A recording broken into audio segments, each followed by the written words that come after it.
Assalamu alaikum. I am Mohammad Shihabuddin, Assistant Teacher English, Shulurani Devi Municipal Girls High School. How are you, my dear students? I hope you are well. Welcome back to my class again. In my last class, I discussed on narration and the changes of narrations according to the sentences.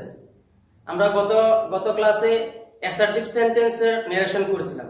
As I said that we would take class on the next 4 sentences. অর্থাৎ আমরা বাকি যে 4টা sentence আছে এগুলোর উপরে নিব, ঠিক আছে? কি কি সেগুলো? Interrogative sentence, imperative sentence, objective এবং exclamatory sentence. I hope that today we will finish the classes. অর্থাৎ আমরা সেন্টেন্সের যে ন্যারেশনটা আছে ইনশাআল্লাহ আমরা আজকে এটা কমপ্লিট করব. তো এখন আমরা তাহলে যাই, and I think you have all finished your homework. তো আমরা এখন ইন্টারোগেটিভ সেন্টেন্সের ন্যারেশন করব কিভাবে ডিরেক্ট থেকে ইনডিরেক্টে করা হয়. তো আমরা এখানে ইন্টারোগেটিভ লিখে রাখলাম.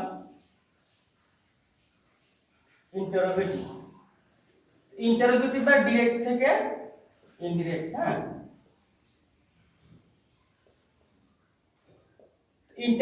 ইন্টারোগেটিভ সেন্টেন্স আসলে দুই ধরনের ইন্টারোগেটিভ হয়. একটা হচ্ছে তোমার অক্সিলারি ভার্বের মাধ্যমে আর একটা হচ্ছে তোমার ডব্লিউএস কোশ্চেনের মাধ্যমে. তো এখানে তোমরা আমি বলে রাখি সেটা হচ্ছে দুই ধরনের হয়ে থাকে. একটা হচ্ছে অক্সিলারি ভার্ব দ্বারা,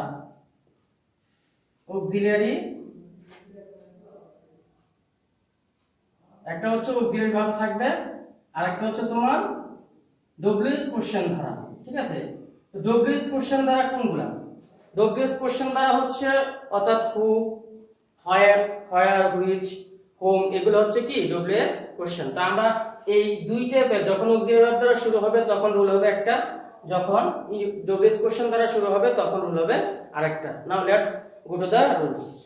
প্রথমে হচ্ছে আমরা অক্সিলারি ভার্ব দ্বারা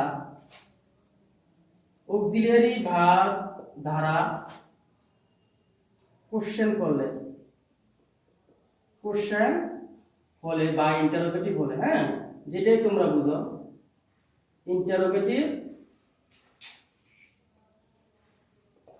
অক্সিলারি ভার্ব দ্বারা যদি কোশ্চেন হলে বা ইন্টারোগেটিভ হলে আমরা কি করব?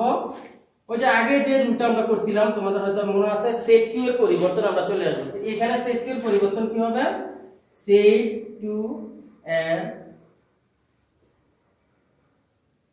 সেট টু এর পরিবর্তে আমরা এখানে আস্ক লিখব, ঠিক আছে? Though we have another option, অর্থাৎ আমরা ইনফায়ার্ড অফ লিখতে পারি, কিন্তু যেহেতু তোমাদের সুবিধাতে তোমরা ক্লাস 8 এ আছো, এখন এত কিছু জানার দরকার নাই. যেহেতু যতটুকু তোমাদের জন্য প্রয়োজন ঠিক ততটুকুই তোমাদেরকে দিলাম, ঠিক আছে? তো এখানে আমরা কি লিখবো? আস্ক লিখবো. সেট এর পরিবর্তে কি লিখবো?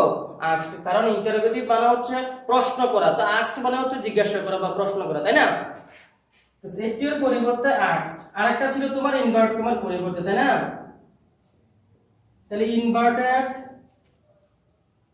কমা এর পরিবর্তে আমরা ইফ বসাবো. কি বসাবো? ইফ বসাবো. ইনভার্টেড কমার পরিবর্তে আমরা কি বসাবো? ইফ বসাবো. একটা খুব ইম্পর্টেন্ট বিষয় হচ্ছে, আমরা এর আগের গুলোতে দেখা গেছে যে সেন্টেন্স তার নিজস্ব প্যাটার্ন অনুযায়ী ছিল, কিন্তু এখানে যেহেতু ইন্টারোগেটিভ সেন্টেন্স, সেজন্য ইন্টারোগেটিভ সেন্টেন্সে দেখা গেছে যে কোশ্চেন করার পরে মূলত সাবজেক্টটা দূরেও থাকতে পারে বা কাছাকাছি থাকতে পারে. তো সেই হিসেবে আমরা অক্সিলারিটা, যেহেতু অক্সিলারি আগে থাকবে, তাই না? তো অক্সিলারিটা আগে থাকে, তাহলে আমরা অক্সিলারিটা পরে নিয়ে যাবো. অর্থাৎ এই ইফ বসানোর সাথে সাথে আমরা এখানে একটা সাবজেক্ট নিয়ে আসবো. হ্যাঁ, সাবজেক্ট, তারপর বাকি অংশটা. হ্যাঁ, এটা কিভাবে হলো দেখো. আমরা যদি লিখি he said to me are you okay. দেখো তাহলে সে বলতেছে he said to me are you okay. তো এটা একটা প্রশ্নবোধক চিহ্ন. দেখো এখানে ইন্টারোগেটিভ সেন্টেন্স আছে, সুতরাং আমাদেরকে ইন্টারোগেটিভ সেন্টেন্স চেঞ্জের সময় আমাদেরকে মনে রাখতে হবে যে সেট টু এর পরিবর্তে আমরা আস্ক বসাবো এবং ইনভার্ট কমার পরিবর্তে ইফ বসাবো. কেন? কারণ অক্সিলারি ভার্ব দ্বারা শুরু হয়েছে and are is the auxiliary verb. তো সেই হিসাবে আমরা যদি রুলে লিখি হি এর পরিবর্তে হি, সেড এর পরিবর্তে কি আস্ক. হ্যাঁ, ঠিক আছে. তারপর হচ্ছে মি, ইনভার্ট কমার পরিবর্তে ইফ. তো as I said that we have to use, after if we have to use subject. তো এখানে সাবজেক্ট আসে কি ইউ. তো ইউ, হ্যাঁ ইউ হচ্ছে সেকেন্ড পারসন, তোমরা ধরতে পারছো ইউ হচ্ছে সেকেন্ড পারসন, সেজন্য ইউ বরাবর আমরা অবজেক্টে চলে আসব। তো ইউ একটা সাবজেক্টিভ ফর্ম, তো মি এর সাবজেক্টিভ ফর্ম কি আই, হ্যাঁ আই, তাহলে এখানে হবে he asked me if I, তো এখানে আর আছে, এখানে ওয়াজ বসাতে হবে, আই এর সাথে ওয়াজ বসে, ইফ আই ওয়াজ ওকে। তো এটা হচ্ছে আমাদের অক্সিলারি ভার্বের মাধ্যমে ইন্টারোগেটিভ সেন্টেন্স করার সিস্টেম, ঠিক আছে। তো এখন যদি আমরা করি, তাহলে আমরা যদি আবারও দেখি, সেট টু এর পরিবর্তে আস্কড লিখবা, ইনভার্ট কমা পরিবর্তে ইফ, এবং সেখানে সাবজেক্ট বসাবা। এখন আরেকটা রুল হচ্ছে ডব্লিউএস কোশ্চেন দ্বারা, ঠিক আছে। তো আমি এটা মুছে ফেললাম, হ্যাঁ তোমরা এটা লিখে নাও।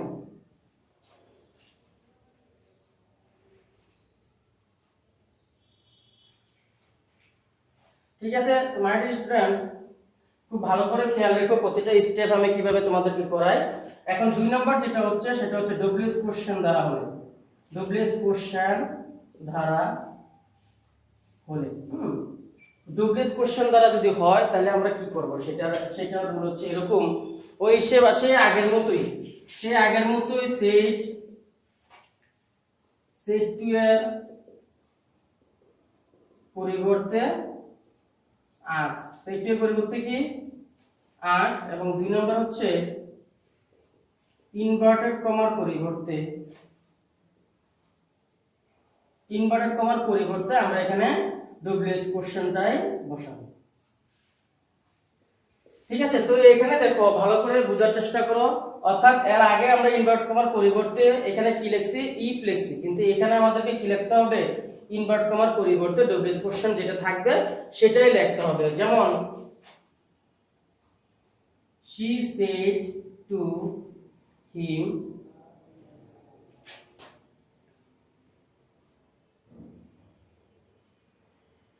when did you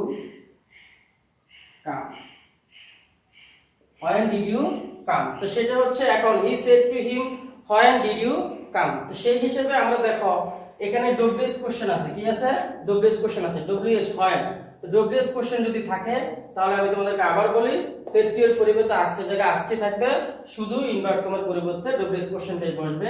তো সেই হিসেবে শি এর জায়গায় শি, সেট টু এর পরিবর্তে আস্কড, হিম এর জায়গায় হিম, ঠিক আছে, আর ইনভার্ট কমার পরিবর্তে এই যে হয় লিখলাম।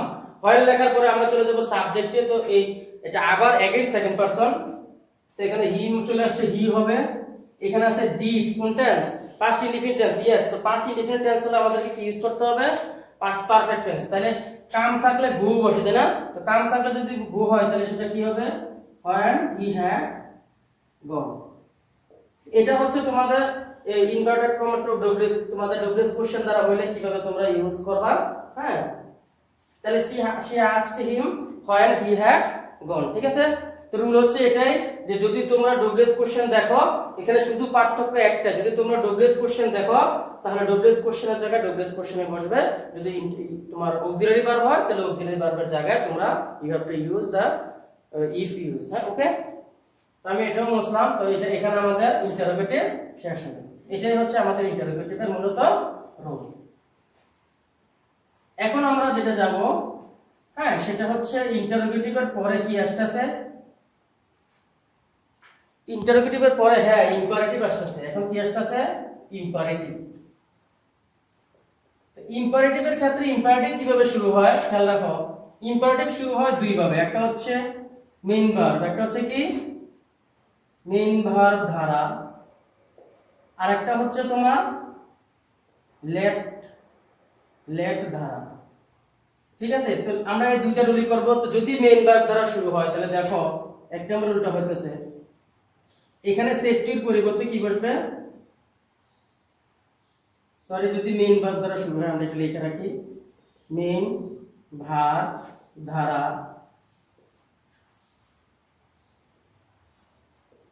শুরু হলে, তো মেইন ভার্ব দ্বারা শুরু হলে আমাদেরকে কি ইউজ করতে হবে, প্রথমে কি করতে হবে, প্রথমে সেফটির পরিবর্তন, তো সেট টু এর পরিবর্তে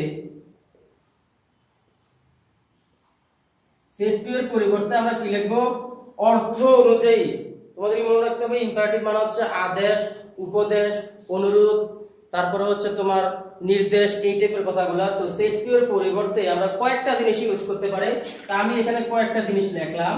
রিকোয়েস্টেড মানে হচ্ছে কি অনুরোধ করা বোঝালে, অথবা অর্ডার আদেশ করা বোঝালে, অথবা অ্যাডভাইস উপদেশ করা বোঝালে। এরকম অনেকগুলো আছে, আমি একটু সবগুলো লিখলাম না, তোমরা অর্থ অনুযায়ী পরবর্তীতে বসিয়ে নিও। হ্যাঁ, আরেকটা হচ্ছে ইনভার্টেড কমার পরিবর্তন। ইনভার্টেড কমার পরিবর্তে কি বসবে? ইনভার্টেড কমার পরিবর্তে টু বসবে। কি বসবে? ইনভার্টেড কমার পরিবর্তে আমাদেরকে টু বসাতে হবে। যদি তোমরা if you have any problem to understand my writing please listen carefully what I say. এখানে ইনভার্টেড কমার পরিবর্তে টু বসবে, তবে সেন্টেন্সটি নেগেটিভ হলে, সেন্টেন্সটি নেগেটিভ হলে নট টু বসবে। কি বসবে? নট টু বসবে। তো সেন্টেন্সটা যদি নেগেটিভ হয় তাহলে কি বসবে? তবে সেন্টেন্সটি নেগেটিভ হলে কি বসবে? নট টু বসবে। হ্যাঁ, আমরা দুইটা দ্বারাই উদাহরণ দিব। তো প্রথমে আমরা টু এরটাই দেই, যেমন হি said to me solve the problem. He said to me solve the problem. তো এখানে দেখো শুরু হয়েছে কি দ্বারা? মেইন ভার্ব দ্বারা। কি দ্বারা? মেইন ভার্ব দ্বারা। তো মেইন ভার্ব দ্বারা শুরু হলে এটা একটা ইম্পারেটিভ সেন্টেন্স, আর ইম্পারেটিভ সেন্টেন্সের ক্ষেত্রে আমাদেরকে কি ইউজ করতে হবে? এই সেড টু এর পরিবর্তে রিকোয়েস্টেড, অর্ডার বা অ্যাডভাইস ইউজ করতে হবে। তো আমরা হি এর জায়গায় হি রাখলাম, সেড টু এর পরিবর্তে সলভ দ্য প্রবলেম। তো তুমি এখানে রিকোয়েস্ট বুঝাতে পারো, অর্ডারও বুঝাতে পারো। তো আমরা এখানে রিকোয়েস্টেডই দিলাম। He requested me, এই ইনভার্টেড কমার পরিবর্তে তাহলে কি বসবে? টু বসবে। He requested me to solve the problem. যেহেতু এখানে কোনো পার্সন নাই, কিছু নাই, তাহলে সেই হিসেবে আমাদের কি বসবে? এখানে এই যা আছে তাই বসবে, অর্থাৎ he requested me to solve the problem. ঠিক আছে? তো my dear students, I believe that you have understood. So এখন আমরা যাব আরেকটা জিনিস আছে, একটা বলছিলাম যে নেগেটিভ সেন্টেন্স হলে কিভাবে নট টু হয়। তো আমি এটা উপরে এই জায়গাটা মুছে ফেললাম। ঠিক আছে, আমরা উপরের এই জায়গাটা মুছে ফেলবো। এখন উপরে তোমাদের সুবিধার্থে আমি এটাও রেখে দিলাম। তো এটা তোমরা নিচে লিখবা। হ্যাঁ, she said to him do not বা don't waste your time. Don't waste your time. তো don't waste your time এটা একটা নেগেটিভ সেন্টেন্স, তারপর এটা হচ্ছে একটা ইম্পারেটিভ সেন্টেন্স। তো সেই ক্ষেত্রে আমরা আবার বললাম এখানে যেহেতু don't waste your time, এটা অবশ্যই তোমাকে হয় কেউ অ্যাডভাইস করবে, আর না হয় কেউ তোমাকে রিকোয়েস্ট করবে। তো আমরা অ্যাডভাইসটি দিলাম, যে এটা মানে হচ্ছে অ্যাডভাইস, যে she advised him। কি বলছি আমি? যে যদি নেগেটিভ হয় তাহলে আমরা এই ইনভার্টেড কমার পরিবর্তে নট টু বসাবো। তো not to, he advised him not to waste, verb চলে আসবে। ইউর টাইম মানে হচ্ছে হিজ টাইম, হিম। দেখো ভালো করে, সেকেন্ড পারসন সমান সমান কি আসবে?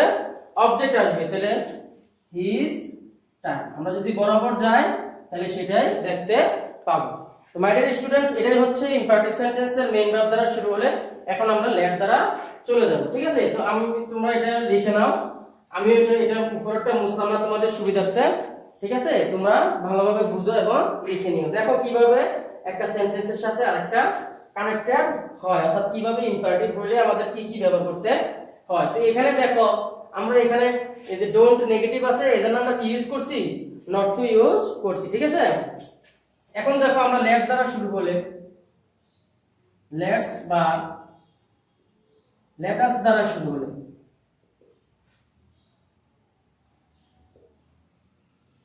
লেটস বা লেটাস দ্বারা শুরু হলে এখানে আমরা দেখো কি লিখবো? সেট টু এর পরিবর্তে set two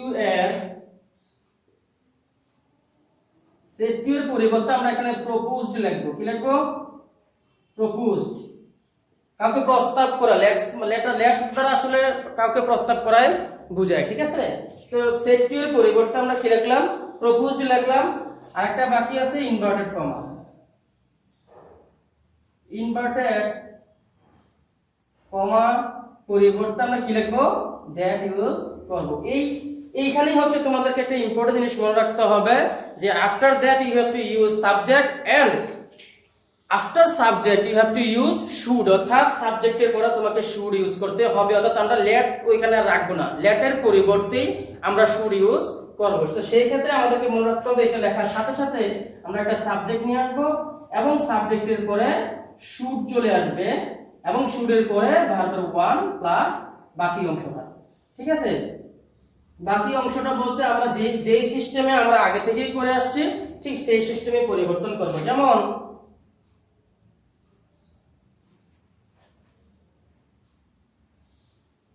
he said to me let's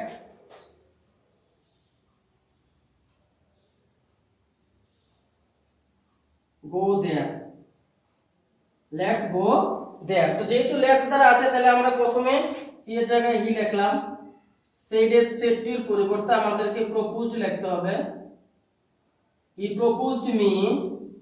এই ইনভার্ট কমার পরিবর্তে আমরা যা বলছিলাম দ্যাট বসবে, তারপরে সাবজেক্ট বসাতে হবে। তো লেট আস, এখানে কি আছে লেট আস, উই আস আছে, তো আর আসের ক্ষেত্রে আমরা বলছি পরিবর্তন হবে না, সেটা আমরা লিখতে হবে উই, আর লেটের পরিবর্তে শুড, উই শুড, তারপরে বা, তারপরে বাকি অংশ। তো as I said before that we have to use you have to use the after subject you have to use should and then verb one এবং বাকি অংশ। তো এখানেও দেখো আমরা যে জিনিসগুলো বসছি এখানে দেখো ঠিক সেই জিনিসগুলোই বসছে, অর্থাৎ দ্যাট এর পরে সাবজেক্ট প্লাস শুড প্লাস ভার্বের ওয়ান। তো সেই ক্ষেত্রে আমরা লিখলাম এই সেটটির পরিবর্তে প্রপোজ, তারপরে অবজেক্টের জায়গায় অবজেক্ট, এখানে ইনভার্ট কম করবে দ্যাট এবং অ্যাজ ইউজুয়াল লেটস এর পরে লেটাস আছে, এজন্য উই এর ক্ষেত্রে আমরা আসের পরিবর্তে আমরা উই লিখেছি, সাবজেক্টিভ ফর্ম লিখে ফেলছি। ঠিক আছে, my dear students, this all are about imperative sentence. Now let's go to the objective sentence. তো এটা আমি মুছে ফেললাম, হ্যাঁ তোমরা লিখে ফেলছো জানি, এখন আমরা এটা মুছে ফেললাম। হ্যাঁ তোমরা ভালো করে বুঝো, দেখো একটা করে স্যার কিভাবে প্রতি স্টেপ বাই স্টেপ যাচ্ছে। আমি তোমাদেরকে আগেও বলছি যে তোমরা যদি স্টেপ বাই স্টেপ যাও তাহলে তোমাদের ন্যারেশন করার ক্ষেত্রে কোনো সমস্যা হবে না। সেই ক্ষেত্রে তোমাদের স্টেপও জানতে হবে, প্লাস আমরা যে রুলগুলো তোমাদেরকে পড়াইছি সেটাও তোমাদেরকে জানতে হবে। তো এখানে হচ্ছে অবজেক্টিভ সেন্টেন্স। হ্যাঁ অবজেক্টিভ সেন্টেন্স, তো অবজেক্টিভের ক্ষেত্রে আমাদের যে জিনিসটা খুবই ইম্পর্টেন্ট সেটা হচ্ছে এটা শুরু হয় কি দ্বারা, মি অথবা লং দ্বারা। এটা একটাই, এটার ক্ষেত্রে দেখো সেটটির পরিবর্তে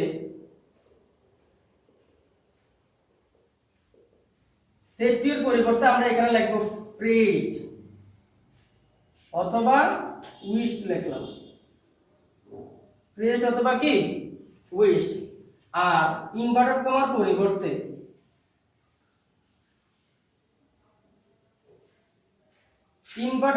পরিবর্তে আমাদের কি লিখতে হবে, ইনভার্ট কমার পরিবর্তে আমাদের এখানে দ্যাট ইউজ করতে হবে।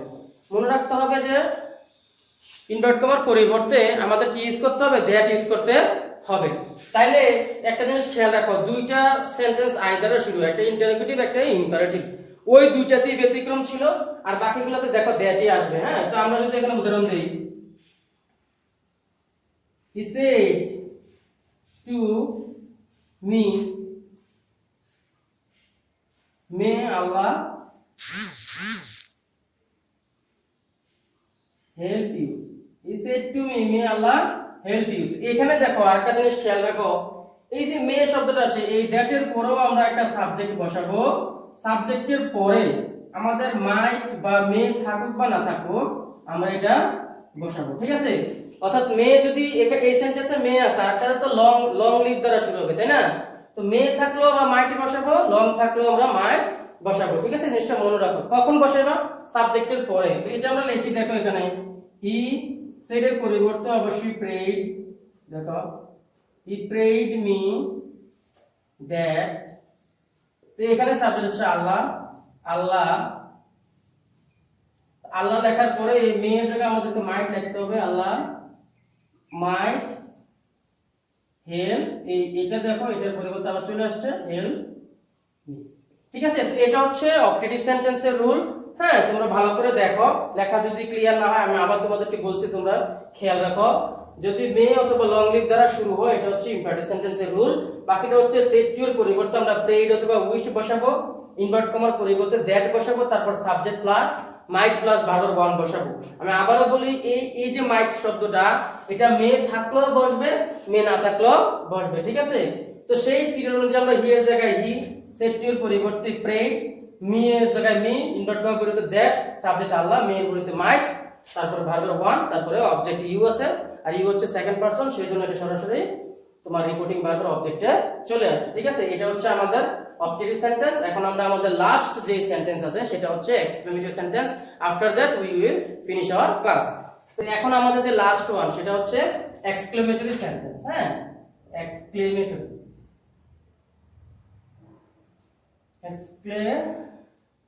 এক্সক্লেমেটরি সেন্টেন্সের ক্ষেত্রে দেখো, এক্সক্লেমেটরি সেন্টেন্সটি আমরা কি বলছিলাম যে শেষে কি থাকে, আশ্চর্যবোধক চিহ্ন থাকে, তাই না? আরেকটা জিনিস মনে রাখবা যে আমরা কিছু পরিবর্তন যেটা লিখি, আমরা হাউ এর পরিবর্তে ভেরি লিখবো। হ্যাঁ, হাউ এর পরিবর্তে ভেরি এবং হোয়াট এ অথবা এন এর পরিবর্তে আমরা কি লিখবো, গ্রেট লিখবো। ঠিক আছে, তো যদি দেখি যে কোনো সেন্টেন্সের মধ্যে হাউ আছে, হাউ এর পরিবর্তে আমরা ভেরি লিখবো, আর হোয়াট এ এন এর পরিবর্তে আমরা কি লিখবো, গ্রেট লিখবো। এখন now let's to the main thing, অর্থাৎ আমরা সেট টু এর পরিবর্তে কি ইউজ করি, তাই না? এখন এখানে দেখো, আমি আগেই বলছি সেট টু এর পরিবর্তে একটা জিনিস খেয়াল রাখো, আমরা কি বলছিলাম, সেট টু এর পরিবর্তে এক্সক্লেমেটরি মানে হচ্ছে বিস্ময় প্রকাশ করে। এখানে আনন্দ, দুঃখ, তোমার এই সুখ দুঃখ যে বিষয়টা প্রকাশ করে ওইটাই। তো দুঃখ প্রকাশ করলে আমরা এক ধরনের আমরা এক ধরনের ভাব প্রকাশ করি, দুঃখ প্রকাশ করলে আমরা আরেক ধরনের ভাব প্রকাশ করি। তো সেই অনুযায়ী আমরা সেট টু এর পরিবর্তে ওইটা ইউজ করব। তো ধরো যদি আনন্দ বুঝালে, আনন্দ এখানে না লিখে আমরা অন্য জায়গায় লিখি। ঠিক আছে, দেখো এখানে আনন্দ বা সুখ বুঝালে, আনন্দ বা সুখ বুঝালে আমরা লিখবো এক্সক্লেম উইথ জয়। আর যদি দুঃখ বুঝায়, দুঃখ বুঝালে আমরা লিখবো এক্সক্লেম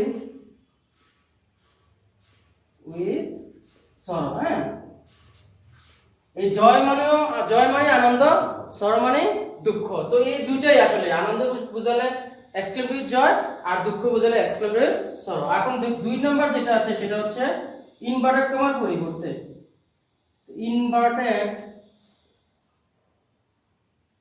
কমার পরিবর্তে আমরা অ্যাকচুয়ালি কি লিখবো, দ্যাট লিখবো, তারপর আমরা একটা সাবজেক্ট নিয়ে আসবো। ঠিক আছে, তো মাই ডিয়ার স্টুডেন্টস, আমাদেরকে মনে রাখতে হবে যে আমরা যতগুলো ন্যারেশন করতেছি এখানে তোমরা দেখতে পাচ্ছ যে দ্যাটের দ্যাট, ইফ বা অন্য যে ইনভার্ট কমার পরিবর্তে যে কনজাংশনগুলো আসতেছে সেগুলোর পরে আমরা সাবজেক্ট ইউজ করতেছি, তাই না? তো তোমরাও সেই বিষয়গুলো খেয়াল রাখবে। তো এখানে যেহেতু জায়গা কম, আমি তোমাদেরকে উদাহরণটা উপরে দেই, আমার বিশ্বাস যে তোমরা এটা লিখে ফেলছো, কেমন? এখন দেখো উদাহরণ যদি দেই আমরা, সেটা কি হয় দেখো,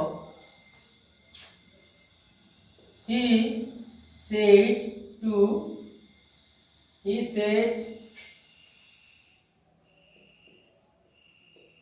how happy you are। হ্যাঁ, how happy you are, দেখো এখানে যদি আমরা দেখি তাহলে শেষে কি আছে, এক্সক্লেমেশন আছে। তো শেষে যদি এক্সক্লেমেশন থাকে তাহলে বুঝতে হবে যে এক্সক্লেমেশন থাকলে আমরা সেট টু এর পরিবর্তে কি লিখব। তো he exclaimed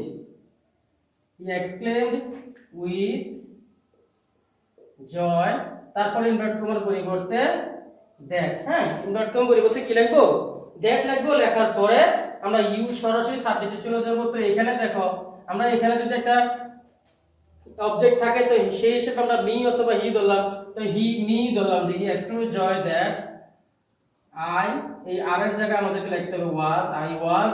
হাউ এর পরিবর্তে very, I was very happy. আরেকটা জিনিস তোমাদেরকে মনে রাখতে হবে, সিকোয়েন্স নাম্বার 1 এটা হচ্ছে 1 নম্বরে, এটা হচ্ছে সিকোয়েন্স নাম্বার 2। অর্থাৎ তোমরা যখন এক্সক্লেমেটরি সেন্টেন্স করতে যাবে তখন মনে রাখবে যে তোমাদেরকে অবশ্যই এই সিকোয়েন্সটা মনে রাখতে হবে। প্রথমে সাবজেক্ট থেকে শুরু করে বাকি অংশে বসাবা, আবার হাউ বা হোয়াট থেকে শুরু হয়ে বাকি অংশটা বসাবা, তাহলে তোমরা সিরিয়ালটা মনে রাখতে পারবে। তো এখন দেখো আমরা যদি তোমার ইয়াতে কি বলে এটাকে, আমরা যদি এখন দুঃখ প্রকাশে একটা উদাহরণ দিই, সেটাও না হয় দিলাম তোমাদের জন্য, দিতেছি এখন আমি নিচে। দেখো মাই ডিয়ার স্টুডেন্টস, হ্যাঁ ভালোভাবে খেয়াল করো যে she said to him, alas